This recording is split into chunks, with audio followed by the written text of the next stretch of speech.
Warahmatullahi wabarakatuh.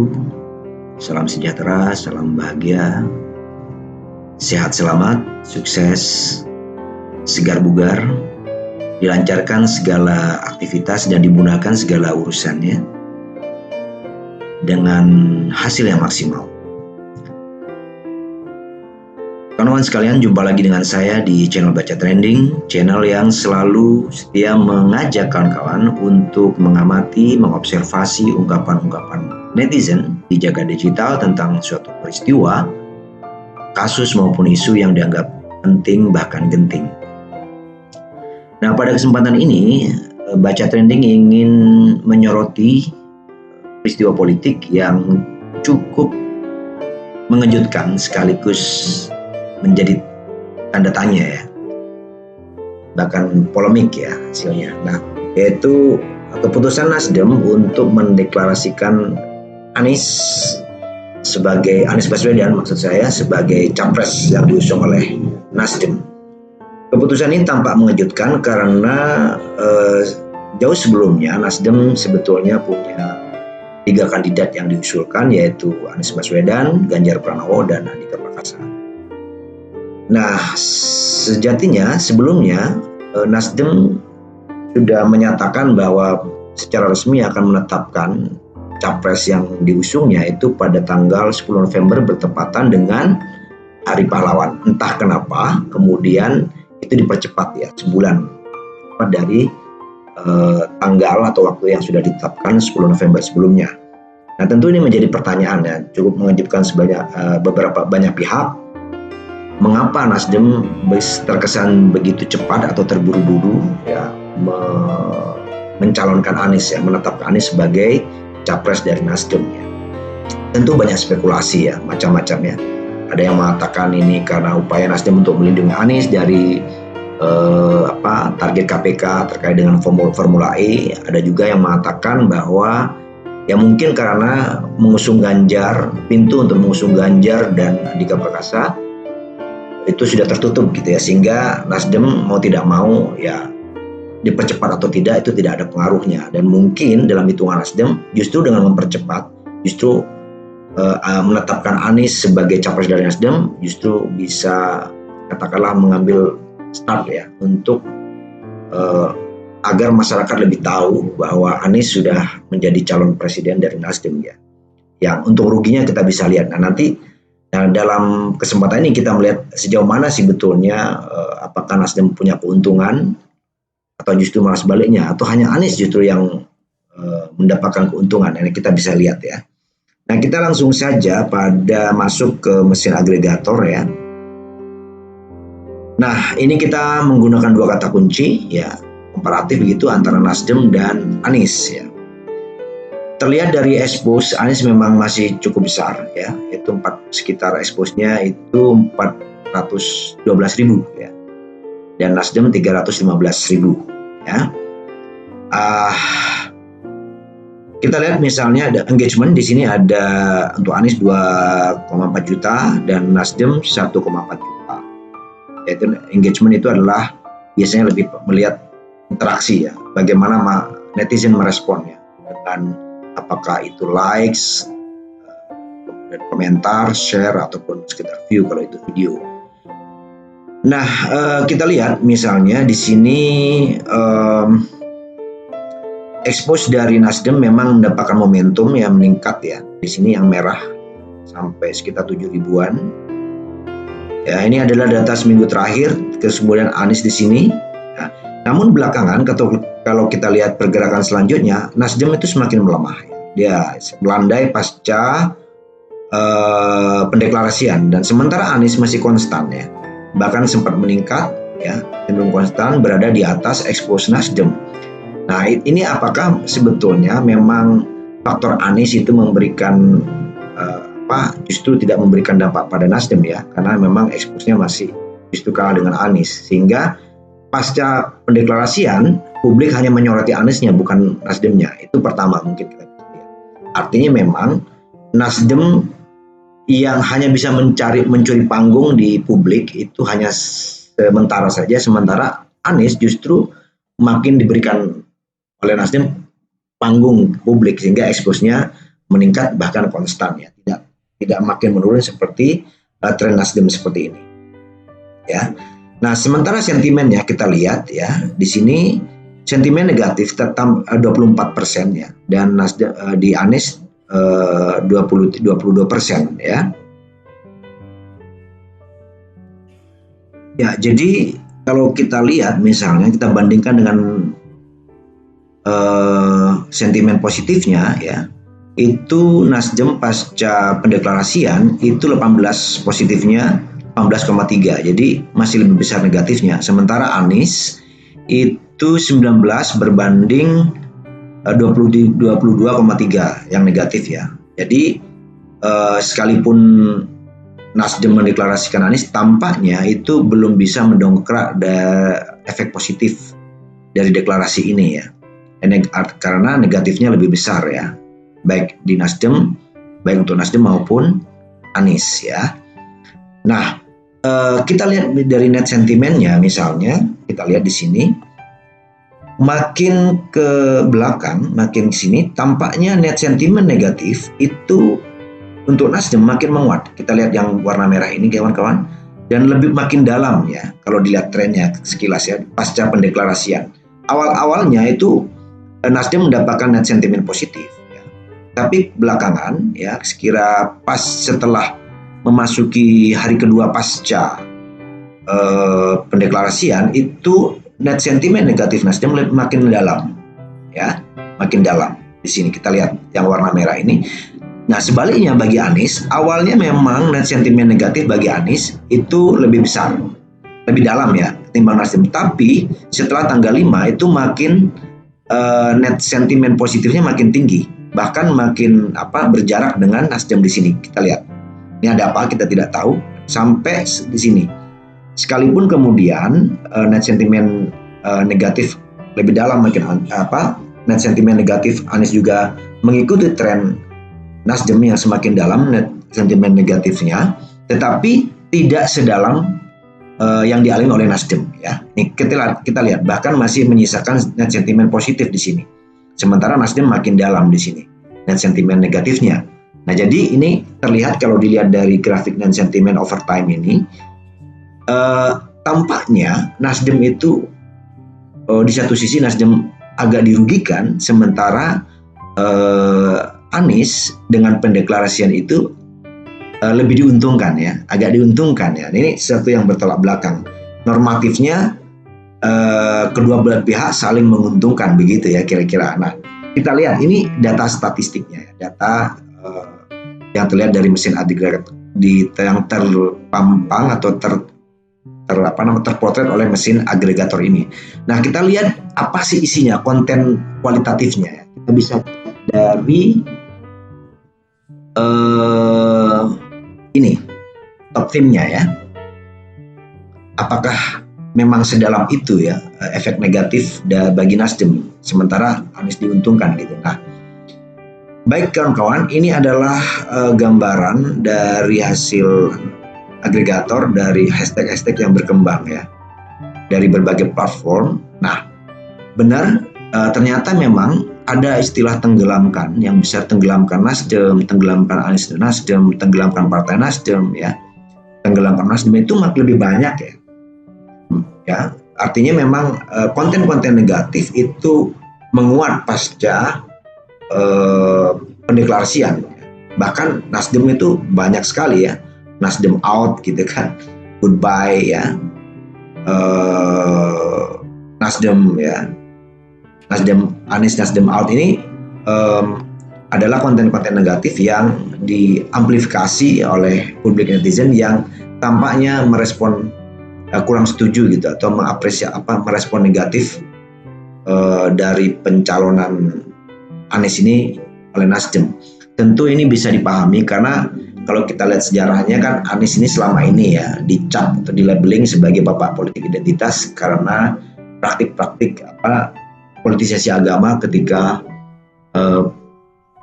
Pilkada DKI beberapa tahun lalu ya. Dan Nasdem memang berseberangan pada saat itu dan mengatakan bahwa ini politisasi agama tidak dibenarkan pada saat itu. Sehingga ketika Nasdem mengusung Anies ini menjadi suatu agak mengejutkan publik. Bagaimana Nasdem yang dulu tidak setuju dengan praktik-praktik yang dilakukan Anies ketika pendukung Anies ya, dan Anies tentunya yang membiarkan itu, ketika Pilkada DKI tiba-tiba di Nasdem seolah-olah itu membalik arah pandangan gitu ya, dan merangkul Anies. Dan pada beberapa pernyataan Surya Paloh sebagai ketua umum Nasdem seolah-olah membenarkan bahwa politik identitas itu tidak sepenuhnya salah gitu, kadang-kadang fungsional juga gitu kan. Nah, ini yang mungkin oleh publik dianggap sebagai inkonsistensi ya, dari Nasdem gitu ya, dengan mendukung Anies, sehingga kata-kata tenggelamkan betul-betul, setidaknya dari data agregator dalam seminggu terakhir betul-betul tenggelam gitu. Kita lihat bagaimana Nasdem kemudian pasca deklarasi eksposnya makin mengecil, sementara Anies konstan. Dan dari net sentimen negatif Nasdem lebih makin dalam ya ketimbang dibandingkan dengan Anies ya, yang justru ada dalam beberapa poin justru mendapatkan net sentimen positif gitu ya, sementara Nasdem makin lebih dalam sentimen negatifnya, net sentimennya ya. Jadi sehingga mungkin karena kata-kata tenggelamkan itu sehingga mempengaruhi dari net sentimen negatif Nasdem yang makin dalam begitu kira-kira. Tetapi kita cek saja ya, misalnya kata-kata ini siapa saja sebetulnya yang mengamplifikasi tagar ini ya. Kita cek, kita periksa siapa saja. Wah, ini mohon maaf, ini kayaknya jaringnya agak lemot. Nah, di sini ada Musni Umar, Anies imigran Yaman didukung HTI. Wah, ini dan Islam radikal, tangkap Anies Baswedan, tenggelamkan Partai Nasdem. Ini Nusantara, Edonres ya. Ini ada August juga setelah mendukung Anies, media tempe serang KPK. Open promo tenggelamkan Anies, yang retweet aku angkut. Ini cukup besar ya komennya, cukup mengundang. Cek aja di sini siapa ini orang-orangnya, cek saja, kita periksa. Mohon maaf, ini tampaknya agak jaringannya agak lemot kan kawan. Risiko langsung ya, risiko kita masuk pada mesin secara langsung begini, tergantung jaringan. Oh my god. Oke, kita cek dulu mungkin ya, tampaknya belum mau. Ini mungkin coba cek, siapa tahu lebih.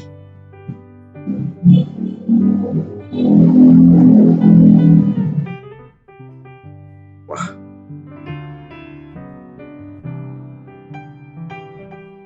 ya silakan. Ini ada siapa nih ya, rame-rame keluar Nasdem, Ardonova. Nah ini dia, kita cek Ardonova ini, kita periksa. Nah ini memang kawan-kawan efek dari, kalau kita simak beberapa berita ya, efek dari dukungan Nasdem, memang beberapa kader Nasdem menyatakan mengundurkan diri ya. Salah satunya Nilo Jelantik ya, itu yang cukup selama ini menjadi semacam influencer bagi Nasdem, internal Nasdem. Ya ini dari Ardonova, followernya sebetulnya tidak begitu banyak, tetapi cukup di retweet dan mendapatkan like ya. Dan di komentar 300 dan di likes oleh 200 akun ya. Itu dia. Terus kemudian mungkin coba kita cek lagi di sini kawan-kawan.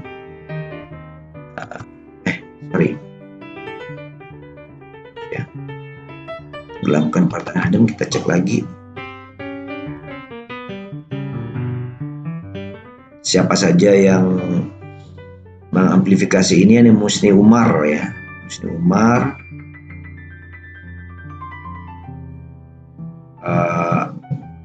Oke. Ini Bill Ray. Kita cek saja siapa ini Bill Ray. Wow. Ini Nasdem Gerakan Restorasi, Nasdem deklarasi dukung Anies, harus kesatria keluar dari koalisi pemerintahan Jokowi, tenggelamkan Partai Nasdem. Jadi ini Bill Ray ini boleh dibilang lumayan ya, dari sisi followersnya 24.000 dan di retweets 64 kali, 185 di likes ya. Nah, ini berarti memang ajak supaya Nasdem untuk keluar dari koalisi pemerintahan Jokowi. Ini memang sempat ini kawan-kawan menjadi semacam, boleh dianggap konsekuensi logis ya, bahkan konsekuensi etis ya, bahwa ketika mendukung Anies yang selama ini berada dianggap sebagai oposisi ya, bagian dari oposisi di luar lingkaran kekuasaan Jokowi, maka ketika Nasdem mendukung Anies dianggap ya seharusnya dia ikut untuk keluar dari lingkaran kekuasaan Jokowi, kira-kira begitu. Ini sikap publik ya kawan-kawan ya. Ada goodbye Nasdem juga di sini. Kita cek juga siapa aja yang mengamplifikasi ini, orang-orangnya.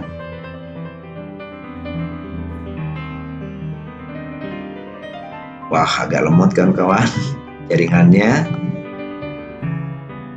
Ya, ini dia Anies badut tikus politik. Ini ada juga banjir oleh Awaludin. Ini juga di YouTube Anies badut tikus politik, bisa dicek nanti. Ada banjir masih terjadi di Jakarta, apa sih hebatnya Anies ini terkait? Mungkin ini bagian dari upaya penggembosan ya, dengan mencairkan banjir Jakarta yang baru beberapa hari lalu ya. Ini mampus Nasdem ditinggal kader, Anies ditinggal kadrun. Wah, ini dari oposisi politik kawan-kawan. Nah, ini orang-orangnya yang berusaha menenggelamkan Nasdem.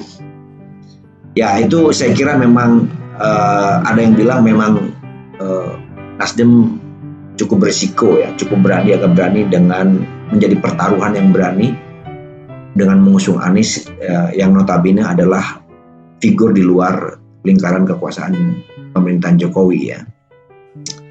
Nah kawan-kawan, ini beberapa tagar-tagar yang berkembang atau di jagat digital, baik di Twitter maupun di YouTube dan sebagainya. Memang kalau dilihat dari tagarnya cukup merugikan, tagar-tagar yang digaungkan, dan ini cukup besar kawan-kawan ya. Memang beberapa, misalnya dia ada dukung KPK proses Anies. Nah ini yang tadi saya katakan, desakan ini mungkin yang ada berangkat dari asumsi bahwa pendeklarasian Anies oleh Nasdem dianggap sebagai upaya melindungi Anies dari sorotan KPK ya. Meskipun dalam pemberitaan KPK tetap kekeh ya, tetap bersikukuh bahwa tidak ada kaitannya Anies dicalonkan atau tidak oleh Nasdem, proses tetap berjalan kira-kira gitu. Namun demikian kawan-kawan, di luar, di samping ada pemberitaan hashtag tagar-tagar negatif untuk menenggelamkan Nasdem dan Anies, ada juga yang cukup besar dukung ada Anies AHY gitu kan. Lalu kemudian ada Anies Presiden 2004, meskipun tidak besar di sini. Anies Presiden RI 2004 cukup bergema di situ. Terus kemudian Nasdem bersama rakyat juga mencoba mengimbangi amplifikasi negatif seperti meninggalkan Nasdem, goodbye Nasdem dan sebagainya. Saya kira ada perlawanan ya, upaya membalancing tagar-tagar negatif dari kubu Nasdem maupun dari AHY. Nah, Anies AHY ini memang kemarin sempat cukup menarik perhatian karena selama ini kan jauh sebelum pencapresan ada isu yang cukup kuat, bahkan ada pertemuan publik menganggap bahwa Nasdem ini akan bersama Demokrat dan PKS akan mengusung Anies, dan salah satunya kemarin Anies berkunjung ke Demokrat dan menemui AHY, dan mungkin inilah kemudian ada tagar seperti ini Anies AHY ya. Nah, kita bisa periksa siapa sih yang mengamplifikasi ini ya. Nah ini ada Republik Gagian ya, ada AHY apresiasi kinerja Anies, mau di asmara, lumayan besar ya di sini. Komentarnya, engagementnya lumayan besar, dan wah ini boleh dikatakan mau di asmara dia seorang influencer ya. Twitternya ini followernya 140 dan komentarnya cukup besar ya di sini 2.500 kisarannya begitu, di retweet oleh 471 dan di like oleh 2.000-an akun di Twitter. Ini saya kira upaya mengimbangi tagar-tagar negatif tadi. Saya kira good ya. Dan mungkin kita lihat seminggu ke depan bagaimana efek dari pendeklarasian ini baik bagi Anies dan Nasdem. Ya. Oke, tadi sekali lagi bahwa memang tampaknya memang pendeklarasian ini belum secara kalau dilihat dari sentimennya ya belum mendongkrak lah ya efek positif ya. Ini perbandingannya di sini kawan-kawan kalau dilihat dari sini ya memang belum mendongkrak ya secara signifikan efek positif kalau kita bandingkan di sini. Meskipun memang masih netral lah, publik masih netral ya. Tapi efek negatifnya masih lebih besar ya dengan pasca pendeklarasian ini ketimbang efek positifnya. Ya. Anies lebih mendapatkan keuntungan efek positif malah ya. Nah itu kan kawan dari saya ya sekilas tentang